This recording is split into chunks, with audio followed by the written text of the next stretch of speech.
Құрметті оқушы, бүгінгі сабағымызда «Отан отбасынан басталады» тақырыбы бойынша тыңдалым мәтінімен жұмыс жасаймыз. Бұл сабақта мәтіннің негізгі ойын анықтауға бағытталған тапсырмаларды орындаймыз.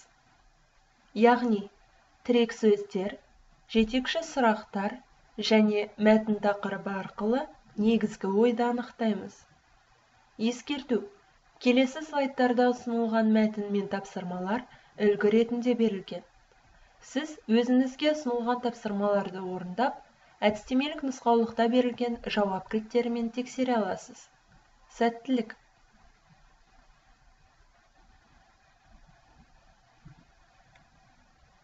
Бүгінгі сабақта біз қандай тапсырманы орындаймыз? Біріншіден, сурет пен сұрақтардың көмегімен тақырыпты анықтаймыз. Екіншіден, жаңа сөздермен танысамыз. Үшіншіден, бос орындарға тиісті сөздерді қоямыз. Төртіншіден, мәтін мазмұны бойынша сөйлемдерді сәйкестендіреміз. Және ең соңғысы, мәтін мазмұны бойынша жабық сұрақтарға жауап береміз. Тапсырмалардың барлығы мәтіннің негізгі ойын анықтауға бағытталады. Оқу мақсатында сізге мәтіндегі тірек сөздердің мағынасын түсіну қажет екендігі айтылған. Ал тірек сөз деген не?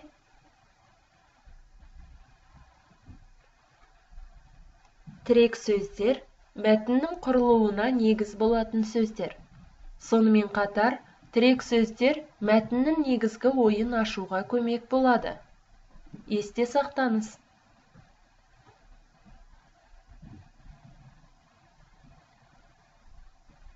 Бірінші тапсырма. Мәтінде не туралы айтылатындығына болжам жасап алайық. Ол үшін төмендегі суретке назар аударыңыз. Берілген сұрақтарға ауызша жауап беріңіз.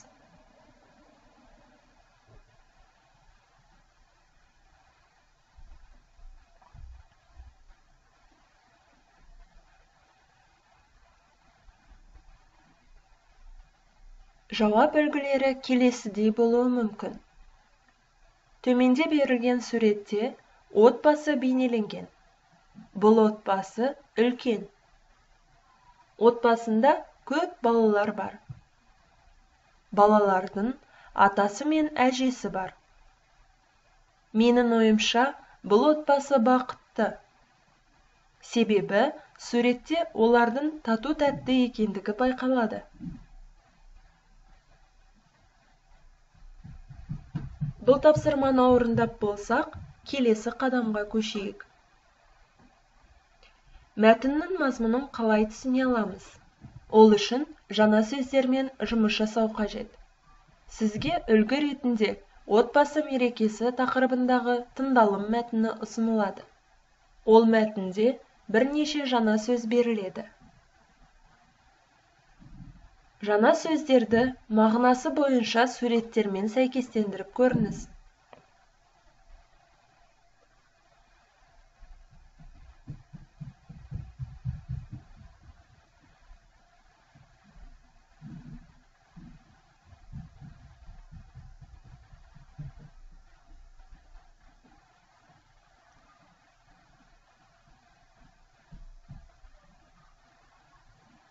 Ендеше, жауабымызды тексеріп көрейік. Жарайсыз.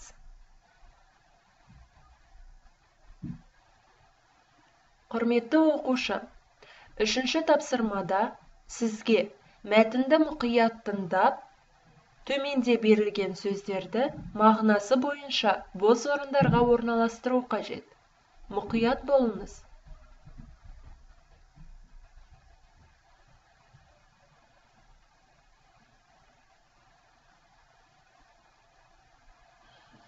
Мәтінді мұқият тыңдаңыз. Сағынбаевтар жанұясы мерекеге бір күн бұрын дайындалды. Үйдің барлығы алыстан келетін адамдарды күтіп жүр. Бүгін үйдің кенжесі Әдияның туған күні. Олардың отбасында 5 адам бар. Үйдің әкесі Қуаныш, анасы Айжан. Олардың 3 баласы бар. Мақсат үйдің тұңғышы. Екіншісі Сая, 18 жаста. Үйдің кенжесі Әдия. Олардың ауылда тұратын ата-әжелері қалаға құттықтауға бармақшы. Әжесі көліктен түсіп, үйге жақындаған кезде есік алдында Әдия тұр екен. Үстіне әдемі қызыл көйлек киіпті. Әдия әжесін құшақтай алды. Екеуі үйдің алдында тұрған орындыққа отырды. Атасы қолындағы әдемі гүл шоғын Әдияға сыйлады. Гүлді көрген Әдия: «Не деген әдемі гүл? Рахмет, ата. Жүріңіздер, үйге кірейік», деді. «Әдия, атаң қайда?» деді әжесі. «Әже, олар үйде менің туған күніме дастархан жайып жатыр». Мақсат пен Сая қайда? деді атасы.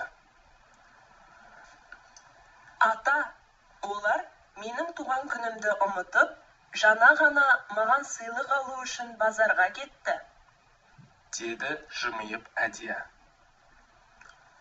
Жүр онда, үйге кірейік. деді атасы. Үйдің іші ерекше жылы, қуанышқа толы. Дастарханның үсті жеміс-жидектер мен тәттілерге толып тұр. Әжесі қолындағы дорбасынан бауырсақ пен құртты ұсынды.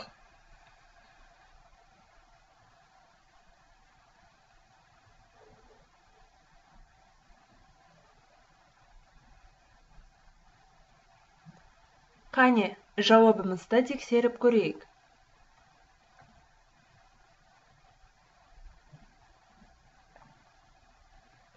Жарайсыз, құрметті оқушы.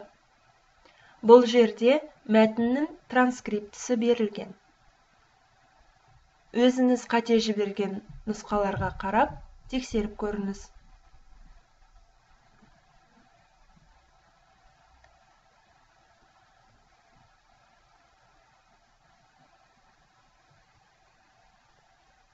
Төртінші тапсырма. Ұсынылған тапсырмада екі бағанда берілген сөйлемдерді тыңдалым мәтіні бойынша сәйкестендіру қажет. Сәттілік.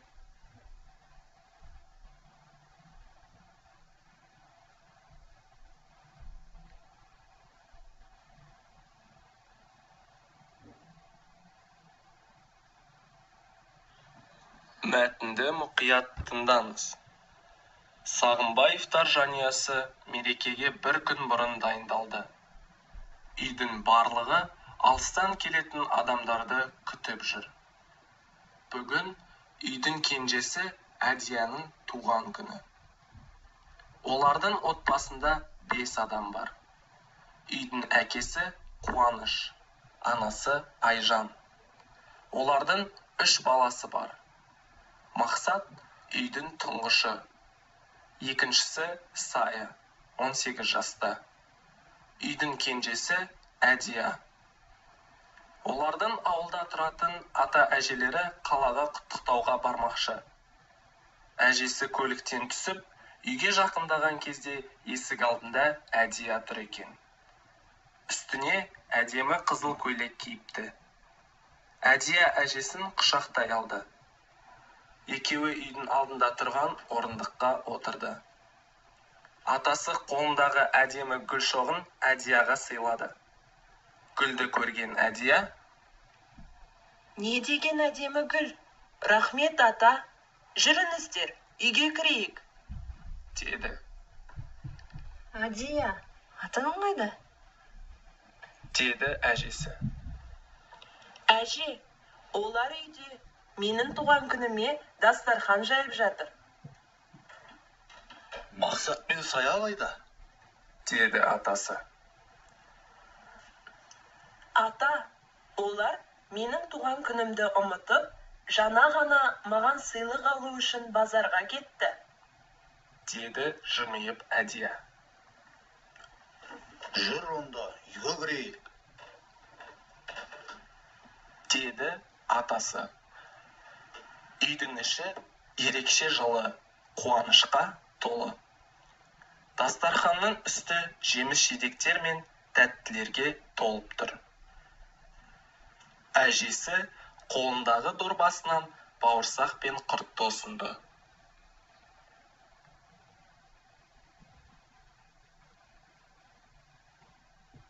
Қане, жауабымызды тексеріп көрейік.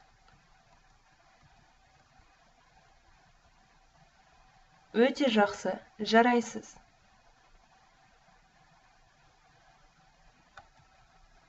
Құрметті оқушы, бұл мәтін транскриптісі. Өзіңіздің жауабыңызды тексеріп көріңіз.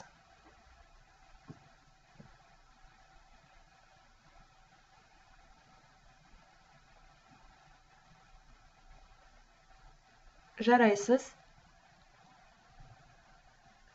5-ші және 7-ші тапсырмалар аралығында сізге мәтінді мұқият тыңдап, жабық сұрақтарға жауап беру қажет. Мәтінді қайта тыңдаңыз.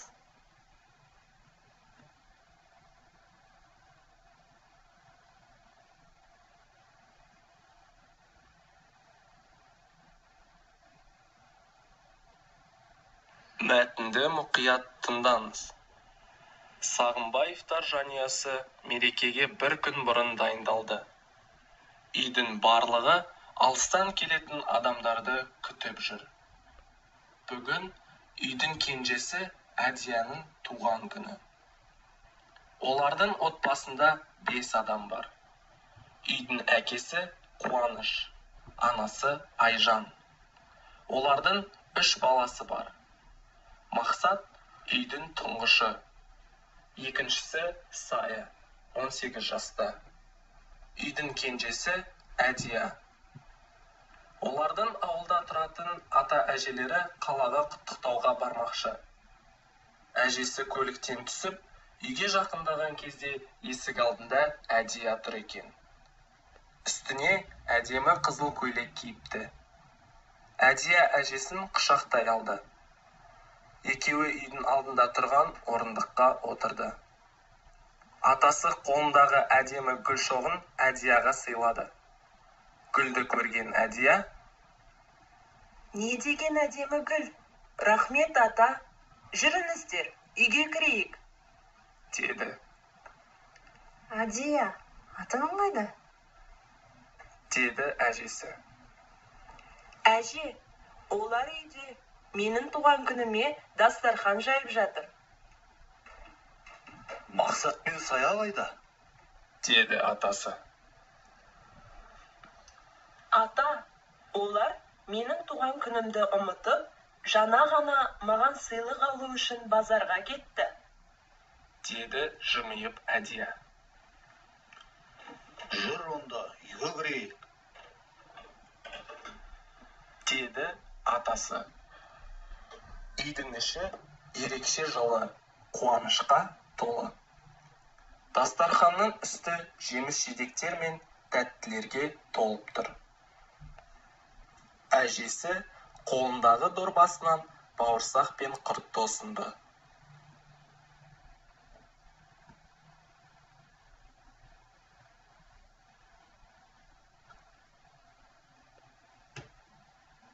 Қане, жауабымызды тексеріп көрейік.